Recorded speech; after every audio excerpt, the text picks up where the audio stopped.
Good morning everyone. সকালটা শুরু হচ্ছে চা দিয়ে। গরম গরম চা না হলে কিছুই হয় না। তো চা খেতে খেতে মেয়ের রঙ্গ দেখছি। মেয়ে প্রথমবার এই জানলা ধরে বাইরের প্রকৃতি এরমভাবে দেখছে। একটু একটু করে বৃষ্টি পড়ছিল, বাট বৃষ্টিটা থেমে গেছে আর ও এখন রাস্তার লোক দেখছে।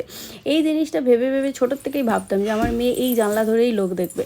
তো এখন শুরু হয়ে গেছে ওর লোকজন দেখা। কয়েকদিন আগে পর্যন্ত এই জানলাতেই মাথা ঠুকছিল, এখনও মাথা ঠোকে, বাট সেটা একটুখানি কন্ট্রোলে চলে এসছে।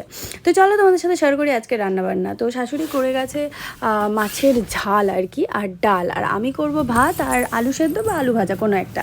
আর এই যে প্রোডাক্টটা তোমাদের দেখাচ্ছি, ভীষণ ভালো একটা শাওয়ার জেল বলতে পারো, তোমরা এটা ইউজ করতে পারো। আমি এটা ইউজ করে বেনিফিট পেয়েছি, তাই তোমাদেরকে বলছি। এটার দাম তোমরা দেখতেই পেলে, তো দাম খুব একটা বেশি না, পার পেলে তোমরা অনায়াসে পেয়ে যাবে অনেক রকম ডিসকাউন্টে। তো আমার হাল এরকম, মেয়ে এখানে ঘুমাচ্ছে, আমার হাল সবসময় এরকমই থাকে, কেন জানি না। আর মেয়ের ভয়েস শুনতে পাচ্ছ, আমি যখন ভয়েস দিই ও আমার সাথে দিতে থাকে।